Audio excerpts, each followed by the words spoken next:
Thanks, Andrew, and thanks altE again for a great conference this week. I always look forward to this, and thanks for promoting the Mojave ESS. OutBack, we're very excited about our new platform. My name is Bill Dockery. I'm National Sales Manager here at OutBack, an EnerSys company. And then Mark Mays is joining us as well. Many of you know Mark from the previous years at the altE conference. Mark's going to be giving the presentation on UL certifications and the Mojave product itself. We're also excited to be offering a Mojave complete ESS unit, AC coupled with 15 kilowatt hour lithium solution, NMC, to the participants in these events. So that's going to be on Thursday. So really excited about that. That product should ship out probably around May. So we're excited. And when it comes down to it, it's an all-in-one solution. And the Mojave inverter is designed and manufactured in Bellingham, Washington. The Mojave battery, the 15 kilowatt hour lithium solution, was designed in Reading, Pennsylvania by EnerSys, who owns OutBack. And it's actually manufactured and assembled in Spokane, Washington. So these are USA assembled products, which is very important and a great feature for it. So the inverter, transformer based, field serviceable, and it has a built-in Wi-Fi hotspot, which is great for those remote locations that typically have issues with connecting. Revenue grade meter, smart voltage motor start, and absolutely has the ability to add on a generator with a simple breaker. So the 15 kilowatt hour lithium NMC, 10-year product warranty with a 46 megawatt hour push-through warranty, which is also a great feature. And the NMC technology is actually designed by EnerSys. It's in their forklifts today, as Mark will highlight. And EnerSys backs this product, publicly traded, $3 billion revenue per year company. And just to show you the scope of EnerSys, the new James Webb Space Telescope that recently was launched by NASA, that has lithium solutions from EnerSys on the Space Telescope. So if NASA can handle it, I think you and your customers can. The AC coupled units, the first round is going to be shipping out actually in March, and we pre-sold that. So the second round is going to be about May for the complete ESS 8 kW AC coupled inverter with 15 kilowatt hour lithium solution, shipping out in May. And at that time, you might have the ability to buy just the inverter or just the battery. And then the DC coupled ESS is going to be available in Q4. So really looking forward to the DC coupled product as well. So that being said, Mark Mays, you're the man. Let's go forward again today, buddy.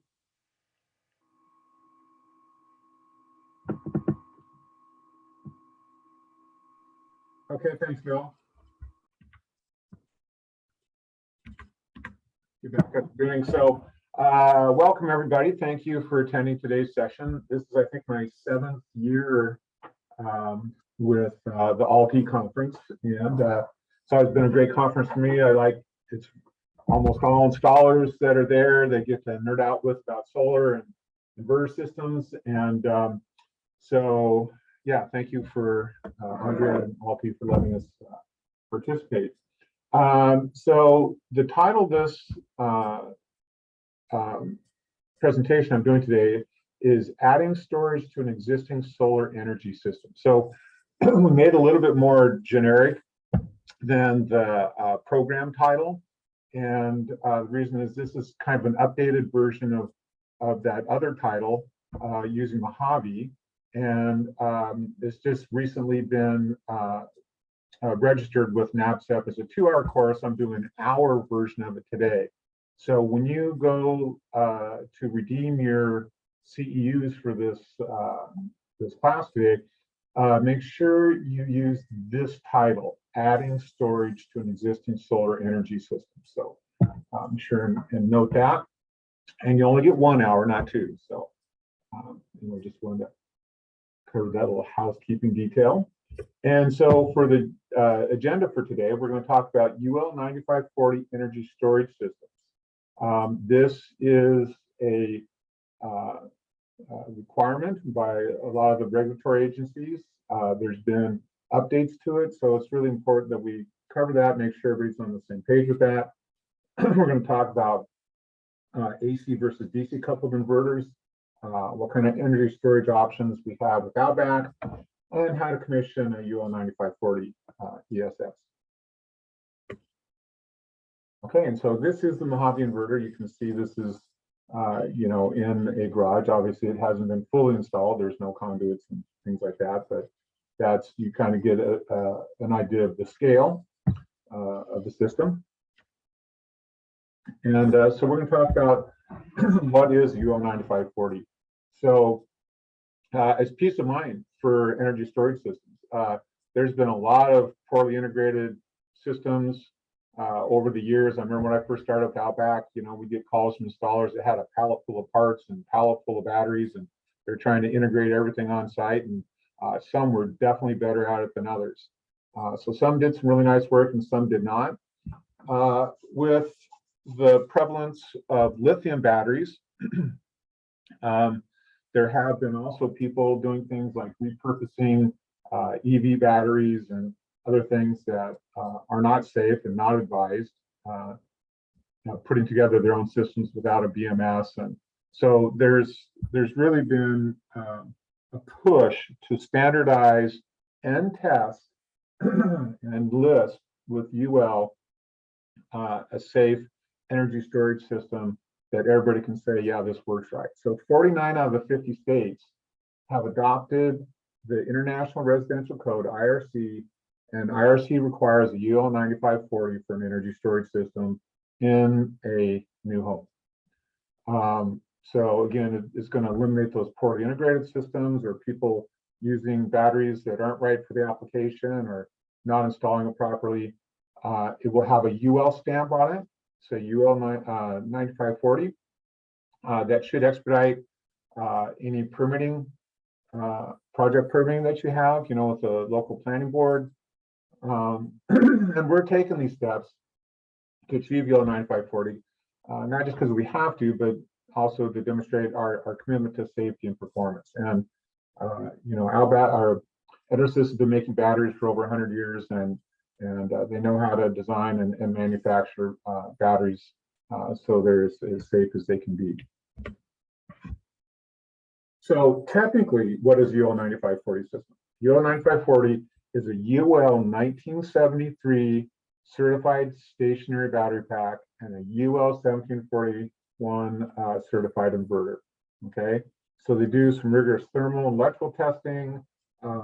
They, you know, check for outgassing, the propensity for thermal runaway, all those sorts of things to try and you know, determine what's safe and whatnot, and in particular the battery. So the battery, they do like a short circuit test, crush test, fire puncture. You see the little graphic over here. They actually, you know, crush the batteries. And this UL 1973 listing is required for any electrochemical battery to obtain a UL 9540 listing. Okay, so this is very important because a lot of batteries don't have this UL 1973 listing. So the listing for an UL 9540 has to be done by nationally recognized testing labs. So this could be UL, could be CSA, could be Intertech. There's others. And there will be, if it's just a battery pack, so there's a lot of battery manufacturers, we're going, wait a minute. You know, we manufacture batteries, and now you're saying that, you know, we have to have an inverter to sell our batteries. So they did come back and say, okay, you can have a DC ESS, the mark will be on the battery, but it must be paired with, you know, a list of UL 1741 inverters per the battery manufacturer's instructions. So they have to come up with a list saying, yeah, our batteries will work with these UL 1741 inverters. For those that are putting together an AC energy storage system, that would be, I think, like some of the like Tesla and some of these others. The mark is on the shared enclosure. Then a multi-part ESS, such as our solution, the mark could be on the battery or the inverter. So, and those pairings are per the manufacturer's instructions. So again, the prerequisites include a UL 1973 battery and a UL 1741 inverter. Okay, and this listing is required by the NEC, the IRC for most stationary energy storage system products. Now there are some exceptions, which I'll talk about a little bit later. So UL 9540A, okay, what is that? It's a prescribed, NRTL test method. There's no pass-fail criteria per se. It's not like, okay, you either pass this test or not.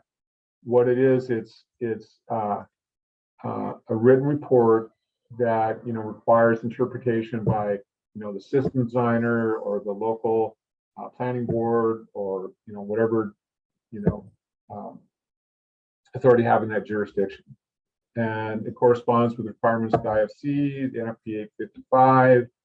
I believe also it's going to be in the 2023 NEC code, if not already, requiring UL 9540. So it's coming to a location near you, although there's a lot of discussion about that, about what that really means. It's really going to depend on your area, what code cycle they're on, how they interpret the code, because there is definitely some gray area. There's exceptions, and we'll talk a little bit more about some of that stuff.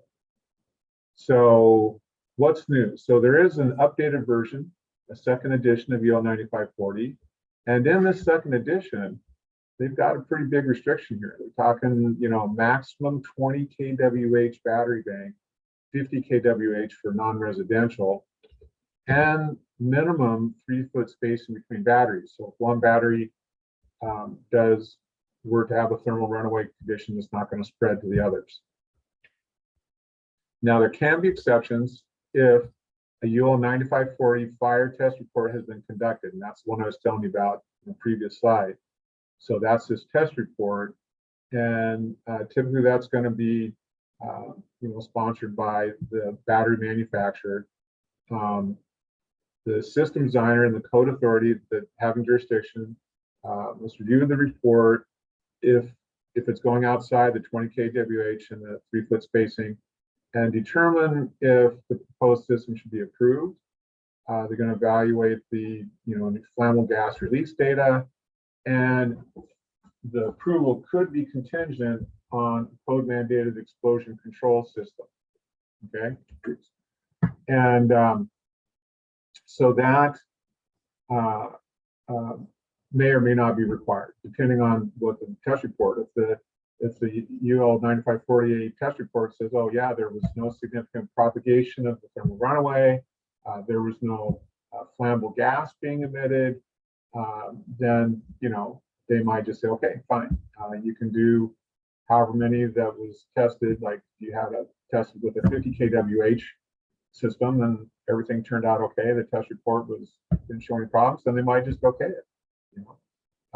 If there was some release of gas or the propagation of the thermal runaway extended to too many adjacent cells, then they might require some kind of a fire control system.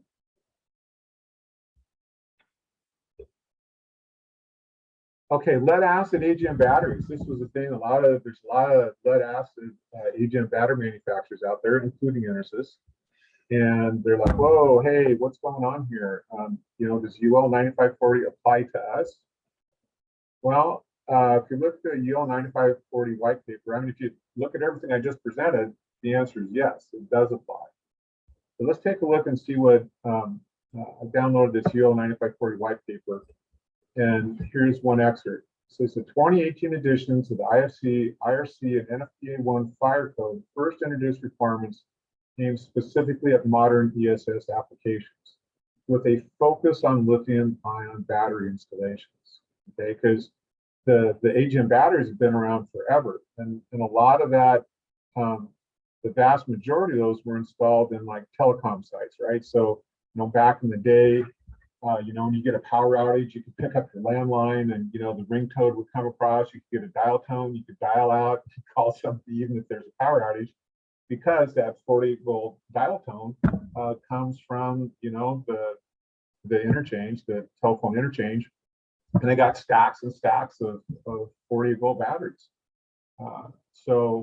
And historically, that all the telecom gear, like you go to a cell tower, whatever, it all runs on 48 volts and positive grounded. So that's just kind of something that's been around for a long time. So those sites are pretty much accepted. And if you look at this second bullet here, ESS using lead acid or NiCad batteries that fall within the scope of UL 1778, the standard for uninterruptible power equipment, are outside the scope of UL 9540. So they call these communication utilities, is how they're referred to with these exceptions. So if you look up, do enough research, you can find out saying, okay, yeah, so if you're a communication utility as a UPS, you're outside the scope of UL 9540. So obviously there's a lot of like tweaking in some of these requirements and whatnot, and you're not going to shut down the telecommunication industry in this country because they don't meet UL 9540. They've been using batteries safely for a long time. They're UL listed just by a different standard. So how about OutBack Energy Cell AGM batteries from EnerSys? Well, they're listed to UL 1989 for standby batteries, which includes UPS applications, just like UL 1778. So it's sort of a gray area now. These EnerSys batteries are being used in telecom sites. All the Comcast, AT&T are using these, all of our gear and batteries, and nobody's saying, hey, you got to take these batteries out of here, they don't meet UL 9540. So while UL 1778 is specifically listed as outside the scope of UL 9540, where does that you leave UL 1989?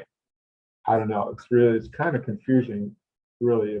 But if OutBack system is considered as a UPS, then it could be approved by the local planning board, depending on their interpretation of this standby rating of UL 1989 rating. Bottom line is, here's the bottom line: approval is totally up to the local authorities having jurisdiction. So you really need to ask them about, hey, is this AGM battery doesn't meet UL 9540? What cold cycle we're on? What NFPA has been adopted? IRC says you need to, and so the state building codes could say you need to. So it's really, everybody's kind of trying to get this sorted out. There are a DC ESS, so a lot of battery manufacturers are getting that UL 9540 DC ESS designation, or getting their batteries listed to UL 1973. So there are a lot of battery manufacturers kind of scrambling around to get those updated listings for their batteries. So anyway, and this could vary a lot in different parts of the country. I talked to one installer in Vermont, says, he doesn't even need to have a permit for a residential energy storage system. Most of the cities, some require, but most cities do not. So, and I know from my experience, when there's, I'm talking with an installer and I ask for a single line diagram and one doesn't exist, you're pretty darn sure he didn't get the that job permitted, because you're not going to get a permit without a single line diagram. So, but anyway, up to you guys. You guys know your local authorities, your local planning boards. This is trying to give you as much factual information as I can to help you along. But again, the bottom line: what does your AHJ say? Okay, AC versus DC coupled systems. This is a typical DC coupled system. I'm not going to dwell on this too much. I know all the altE installers pretty much know what a DC coupled system is, but for those of you that might be new to the conference, we have this DC to DC converter that takes the unstable voltage coming from the PV array, and we stabilize that energy. We convert it and drop it down to 48-volt battery voltage. When the batteries are full, that energy will pass over the batteries, which are in parallel, and go straight to the inverter. The inverter will invert that into AC. It will power loads on the protected load panel. Anything left over, it will go out to the main load panel. If there's still energy left over, then it goes on out to the grid if you have a net metering agreement. So that's basically, we call it DC coupled because the PV energy is being DC coupled into the system. Okay. AC coupling, just to kind of start off, starts with a grid dependent inverter. The grid dependent inverter needs synchronization from the grid. It needs a heartbeat, if you will, to keep it alive. So it can convert to solar. Without that heartbeat, it goes offline. Or if it's outside the specs, if you will, IEEE 1547. So, okay. So, and the thing I want to mention here is also there's no ability to store energy for off sun hours. Okay, and even during sun hours, the grid tie inverter shuts down during that grid outage, and this is kind of to the chagrin of a lot of customers that thought that they would have power when the sun was shining. Okay, so to add energy storage, we're going to move some of these main panel loads into a protected load panel to minimize, when we're off grid or in backup mode. If we had to have a battery big enough to power all the home's loads during an outage, that gets kind of expensive. So we choose some protected loads, put them in a panel. We put our inverter in series with this grid dependent inverter. So it looks like it's kind of going in series, but actually this grid dependent inverter, the load panel, our inverter are all in parallel, actually, not series. This is just kind of showing how the power flows. So it goes to the panel. We tie in the AC output of the grid tied inverter. Our AC output all tie into the inverter. We can go bi-directional. The grid dependent only goes one way. And the energy is stored into the battery. If the battery is empty or has self-discharge, energy goes on out to the main panel loads. Yeah, so it works basically like it did before. We're serving the purpose of a piece of copper wire. Okay, so this connection used to be out here at the main panel load. These loads used to be out here. But now we've set up an energy storage system where we provide backup power for the protected loads. So at the end of the solar day, at nighttime, we import from the grid. Again, we're in pass-through mode, where we're just basically kind of like a copper wire in pass-through mode here to pass the power on to the protected load panel. Okay, now here's something that with Mojave that's kind of special. We have external CTs, and we can put an external CT out here between the main panel and the meter. And what we can do if we want to serve these loads here, these main panel loads, during like a time of use or self-consumption. So if you're in an area, and I believe Massachusetts and New York have tiered rate structures now where they charge more money for the peak demand period, then you could go off grid during that time and just power up these loads from your battery. But you can also do that with the main panel loads as well using external CT. So we create a grid 0 point here. So nothing comes in, nothing goes out. So we monitor the export current and we give it just enough for the load demand. If the load drops off, we reduce the current. If it increases, we increase the current, but we make sure nothing leaks out to the grid. And this is also useful for self-consumption applications. There's a lot of utilities now that, you know, they used to give you a feed-in tariff. They give you like a bonus for putting renewable energy out on the grid. And then they say, okay, now it's just going to be a one-to-one. You know, we charge you 18 cents a kilowatt hour. Now we're just going to give you credit for 18 cents a kilowatt hour. No more feed-in tariff stuff. Well, now a lot of utilities are saying, hey, why should we credit you, you know, 15 cents for power generation when we can buy it, you know, from the ISO at, you know, 3 cents. So we're just going to credit you 3 cents. And a lot of people say, wait a minute. If you're only going to credit me 3 cents, I'd rather self-consume my own production. And in that case, this external CT would allow you to do that. You would effectively, you're still connected to the grid, but you go into what's called a time of use period, and that will allow you to consume whatever level you want. And you can set a minimum SOC level on your battery. So, you know, if you want to reserve some later for battery backup, you can do that. So you say, okay, I'm just going to use the top 20, 30%. I'm going to set a minimum SOC at 70%.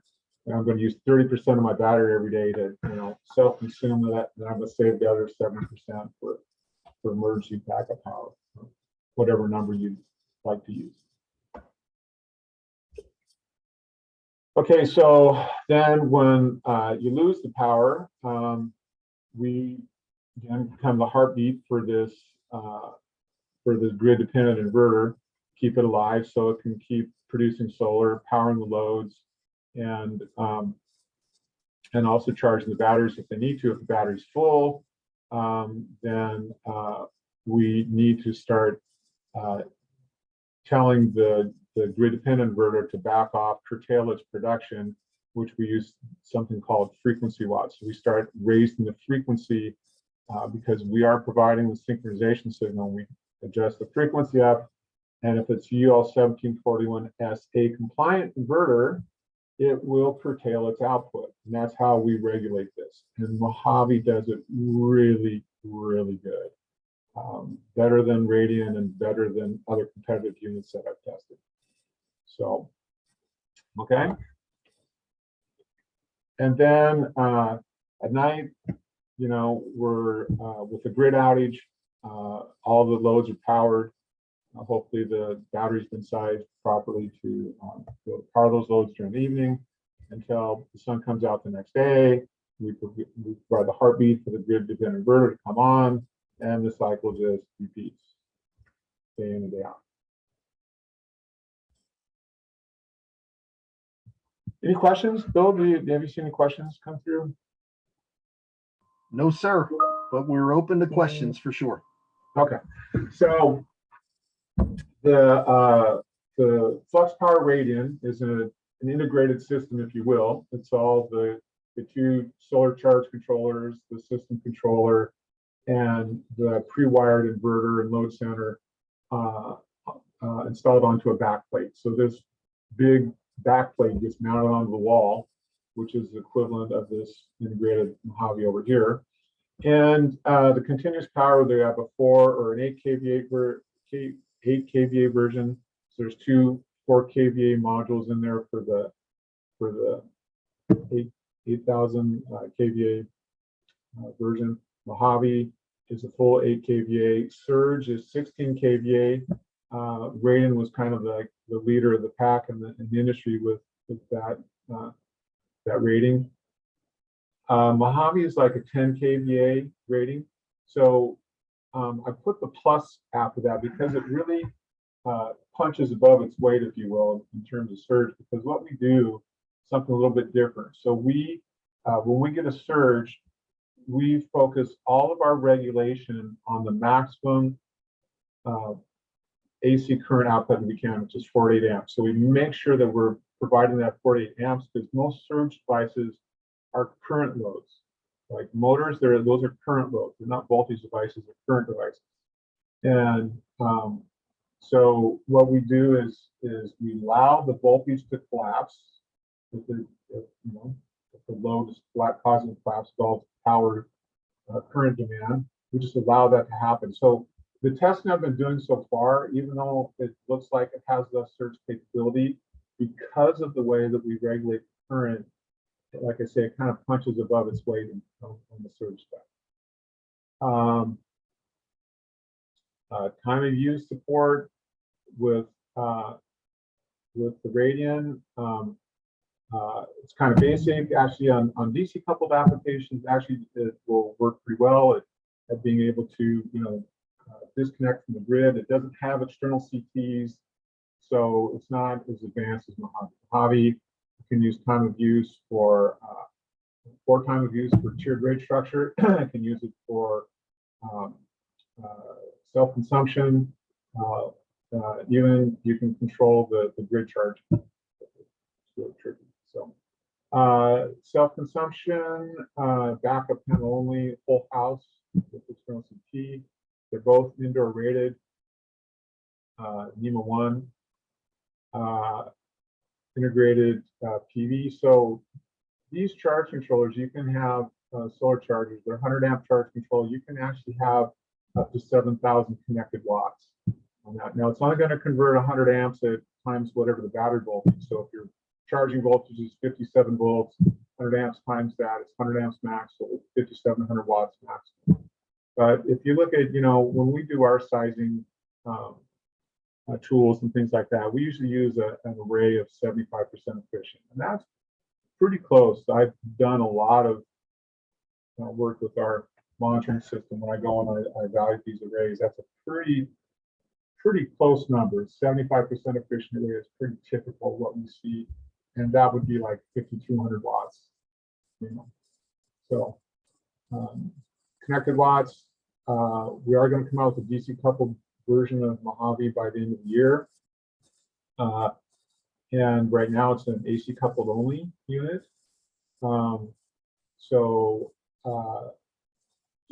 However, I would say, unlike the FP Radian, I would never recommend AC coupling an off-grid system with the Radian. Never. And especially not with lithium batteries. It's just, they need regulation. But with Mojave, I have no qualms whatsoever. It regulates the battery voltage so tight and so well. I wouldn't have any qualms about recommending Mojave for an off-grid system. Like if you wanted to use like some NLP type inverters like Enphase or SolarEdge or something like that, no problem. AC coupling with frequency watt. Yes, FP Radian can do it, but use Mojave. There's no, if you're going to have an AC coupling application, just use Mojave. It does it so well. So yeah. Battery voltage regulation, DC coupled, it's really good with the Flux Power Radian. AC coupled, not as much. Mojave, excellent, even and especially AC coupled. Okay, questions? Okay, so the Rad battery. Okay, so this is our AGM offering in Mojave.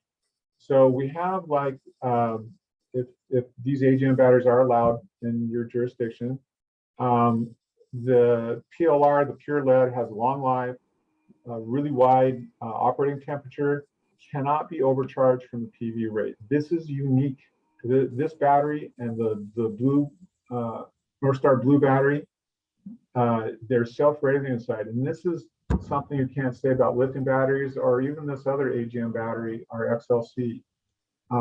So if you go small on batteries and big on your array, you don't have to worry about your array overcharging the battery. That's pretty big deal. So this pure lead battery, it's got really long float life, like 10, 15-year float life. But so it's really nice for emergency backup only applications. So you could actually take this down to 80% depth of discharge and still get 675 cycles out of it, which if you're just, a couple weeks, 2, 3 weeks, even a month out of the year, it's still going to be more cycles than you'd use in a 10-year life on this thing. Same thing with the Blue Plus battery. It's 2,050 cycles at 50% depth of discharge, so it's a little bit better cycling battery. It also doesn't mind partial state of charge operation. And you don't lose any cycle life for doing that. So if you're kind of stuck in a not quite charged state, like a lot of off-grid applications, so this is a good off-grid battery. This battery here, if you need lots of power, lots of storage, it's a 2-volt cells, and this is a really amazing battery.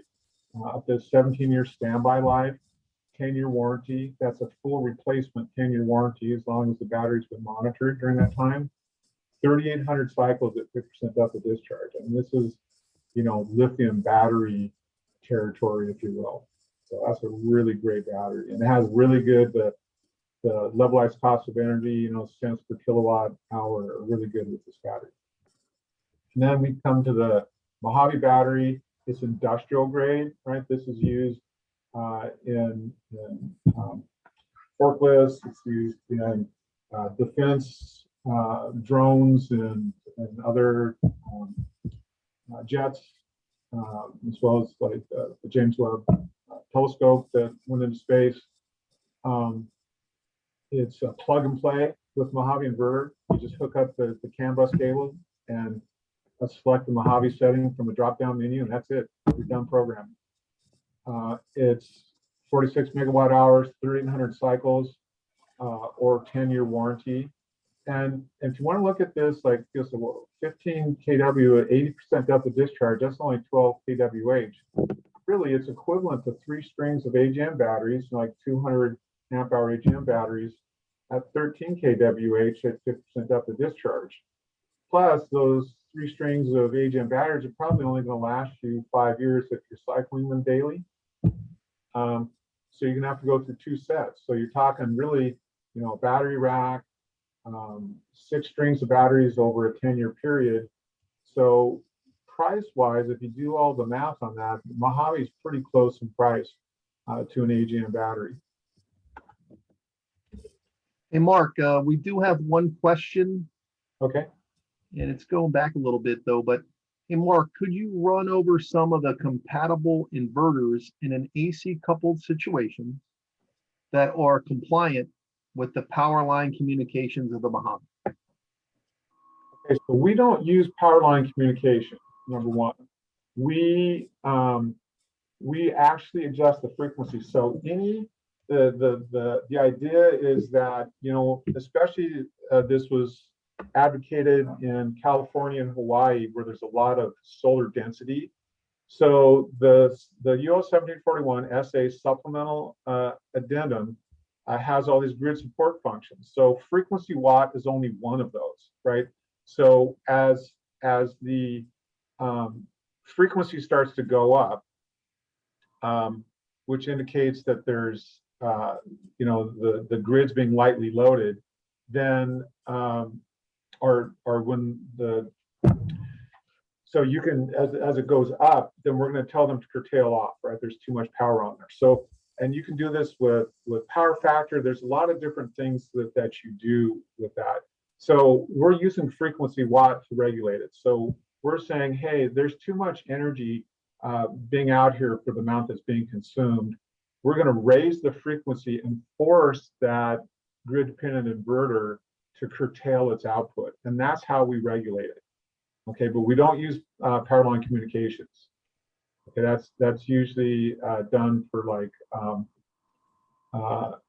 optimizers, and I think Kygo uses that on their rapid shutdown and stuff like that. So.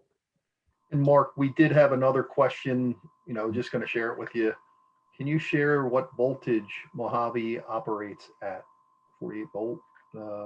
I believe that's what they're asking, but it's a 48 volt battery. I wasn't, there's with lithium, there's more, ability in the range of the voltage. So I just wanted to make sure they weren't asking that question.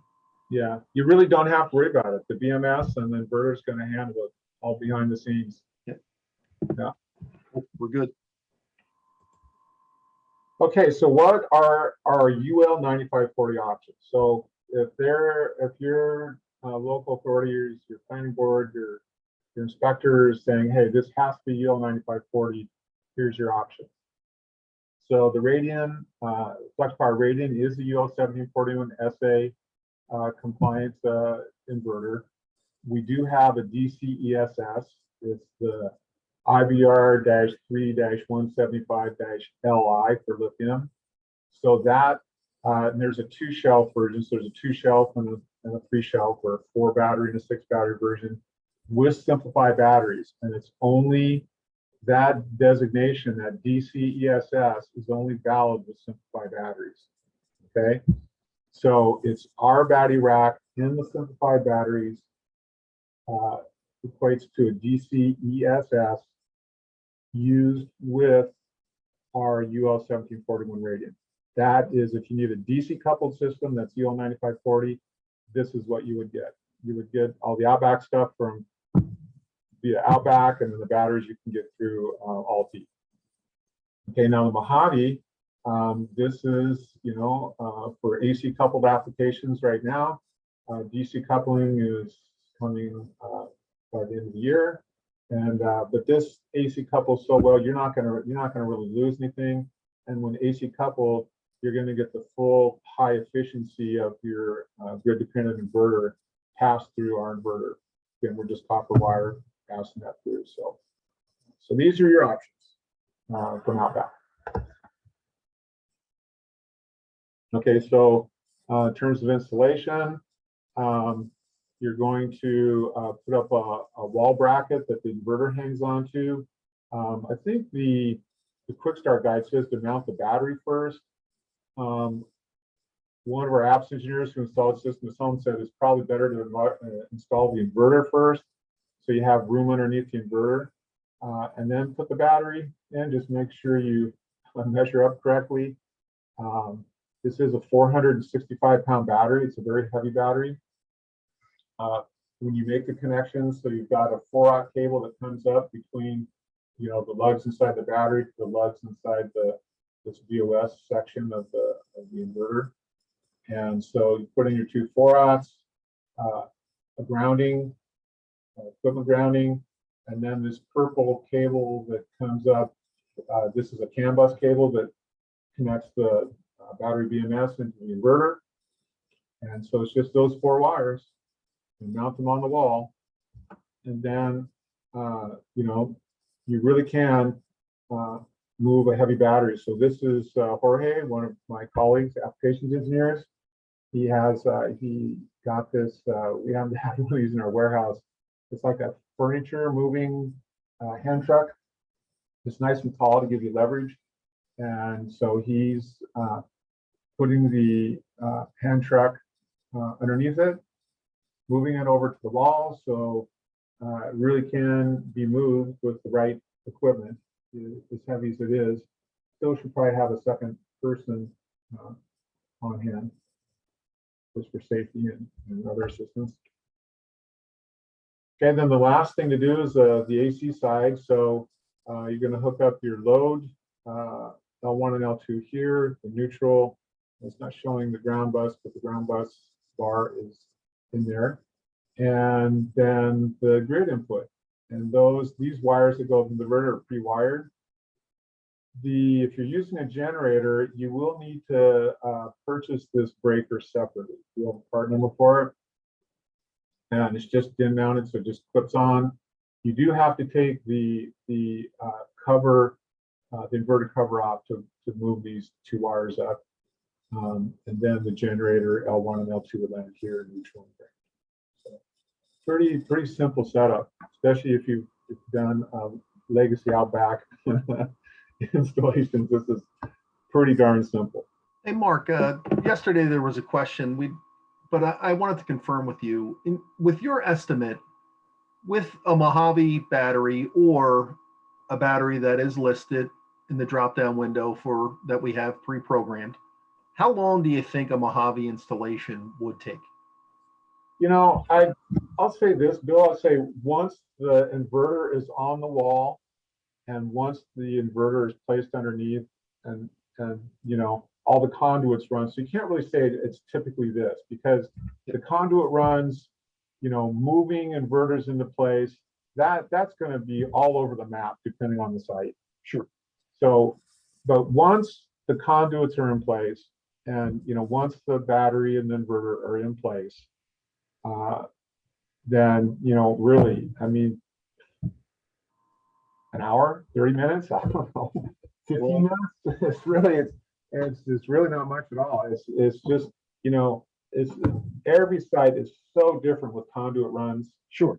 And backup panels and stuff, you really can't say. But once the stuff is in place, you're just making connections. I mean, it's simple. What I've shown you is how simple it is. You and I are on the same page because I estimated 1 hour as well yesterday. So that's good. Yeah, or less. Okay, so once you have all those connections made that I just went over, you power up the system, and you go to the settings. So you click on settings here and select battery, and then the battery model tool model. You click on the drop down. You would select Mojave, but you see that there's some pre-populated ones as well. But if you selected Mojave, they just auto configures. It does all the settings that you need to do. Whitelisted batteries are configured in a drop-down menu. So you see there's Simplify, Blue Ion, Discover, Fortress, Kilovolt from altE. So if it's not on this drop-down, then you will need to either do a custom lead acid or custom lithium. You can see the custom lead acid is shown up here. And then you would have to come down and see all these settings down here. You'd have to fill out all these settings in here like you would normally do. Okay, so once you've selected the Mojave, it auto configures, and you have to come over to the grid, and you need to select by default. It's IEEE 1547-2018. That shouldn't be a problem. I mean, that's the current state, but check with your local utility and see what they want you to do. IEEE 1547, where you know, the frequency range tops out at 60.5. That has been replaced with the 1547-2018, which I think the high-end frequency for frequency watt is 62 hertz. If you're in California, there's 3 different California rules. Pico is the for Hawaii, and then there's a few other ones sprinkled in here. But if you're not sure, just leave it with the default, and that should be good. And just select from the drop-down menu. Pretty simple. Okay, so this is the stream that you will get once it's up and running. You can come over and click on status.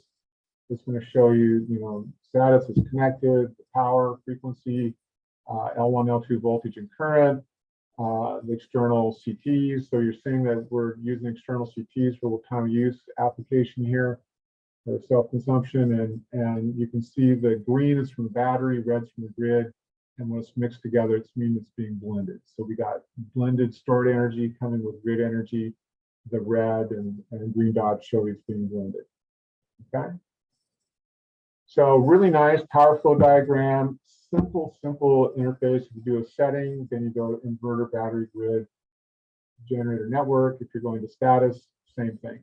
So it's really this tab-based thing. If you want to look at events, event history, some additional actions you can do, start a bulk cycle, whatever under this menu. So it's a really simple, straightforward user interface. Okay, so it is field serviceable as well. You can remove the cover. They're in the back of the operations manual. There is a service section that shows you how to remove a step-by-step on how to remove these circuit boards. So for the first 6 months that Mojave is out in the field, application engineering, our group, my group here, we will be receiving any return units from the field so we can stay on top of any problems if there are any. We don't anticipate it. I've used mine since last August. I've got dozens and dozens of hours of cockpit time on Mojave. I love it. It's a great inverter. So far, it's been super reliable, but you know, it has electronics in it, and so some certain percentage will fail. Doesn't matter who makes it. We all buy our components from the same people. So there is a service procedure for removing those boards and replacing them in the field. The battery will also be serviced in the field as well. More on that to come, but it's a 10-year warranty, full 10-year warranty on inverter and battery. So, and I want to thank everybody for their attention, time and attention today. And we still have a few minutes left for questions if people have questions. Thank you, Mark. Another great presentation. Here we go. There's one question. I don't know if Bill wants to. Will OutBack pay to service the battery? Yeah, so at this time, yes, it's sort of like somebody will come on site. Now, you know, if this is in small town Wyoming or something, you know, it might take a while to get somebody out there. There's a group of service people for all the forklift batteries, because EnerSys sells a ton of forklift batteries. So there is a service for that. For now, we're not entirely sure how it's going to happen. Could even be an applications engineer shows up and determines a problem, and you know, we'll have to get it swapped out. So we're still kind of working out some of the logistics, but yeah, it will be an OutBack / EnerSys on-site service at this time. Mark, that's one of the great features about being owned by EnerSys. Not only is EnerSys there to back our warranty, but also, as you mentioned, they're a global company, and we have service representatives all over the US. So that's a big advantage. And there's another question here, Mark. It just says it's 10-year warranty. So why don't you just review the warranty again regarding specifically the Mojave lithium? Well, the one thing nice about getting, you know, a complete energy storage system from one manufacturer is, how's that saying goes? So one throat to choke, if you will. So, you know, we're monitoring. We have, you know, the BMS is monitoring. It has a history. We have Optics RE that's free to all the users. So you've got, you know, 5-year history at a time with that. So we know what's going on with the battery. You know, there's none of this like, oh, gee, you programmed the battery wrong again. You know, how many times we've seen batteries not programmed properly? You know, the inverter programmed for the right battery, or the user abusing it. This is just a complete integrated. You don't touch it. You hook it up. You go. You just leave it alone. I mean, it's a 10-year warranty. There's not really much more to state. You know. Then another question. What is the type of chemistry? NMC, backed by EnerSys. Yeah, it's NMC. And you know, there's a lot. It's really kind of interesting. There's stuff because, oh, NMC, like some of our competitors like to think that other lithium batteries are more safe because, you know, they have a higher thermal runaway temperature or something. But you know, there's as much, you know, battery design and manufacturing you know, experience and knowledge has as much to do about safety as anything else. And you look at EnerSys, you look at this battery. I mean, one of the reasons it's so heavy is there's metal in between groups of cells to prevent thermal runaway. I mean, there's guys on forklifts riding on top of this battery, and well, they needed the extra weight anyway. You know, that's just, forklift batteries are intended to be heavy, but that also, you know, adds some level of protection against, you know, thermal runaway, is you got these metal shields inside of the thing. So, you know, it's the design of the battery, it's, you know, manufacturing. They're manufactured here under, you know, close quality control. The NMC batteries, I mean, you know, if you've ever worked in aerospace, you know, the quality control is unbelievable in that industry. I've worked for some aerospace companies early in my career. So, yeah, you know, and you look at NMC, the battery technology is used in cell phones, laptops, airplanes, drones, you know, electric vehicles. I mean, they're used everywhere. And so it's really, you know, have they designed to been safe? Have they been tested? We all have the same UL 1973, UL 9540 listing. So how can somebody's UL listing be safer than another person's UL listing? Makes no Hey, sense. Mark, thank you. We just have like 30 seconds left. Somebody wants to know when you're going to post the manual. Say again? When you guys are going to post the manual on your website, It should be there now. the installation manual? Oh, the operator manual. You know, there is, yeah, it will be, if it's not there right now, that's right. They're just now finishing up that. If you have a manual and you need one, let me know. But the final manual should be up this week or next week. Okay. And then what is the amp current rating for the breaker into the grid panel? Those are, they're 60 amp breakers, but they're continuous rated breakers, but UL made us derate those to 48 amps. So, but they'll trip at 60.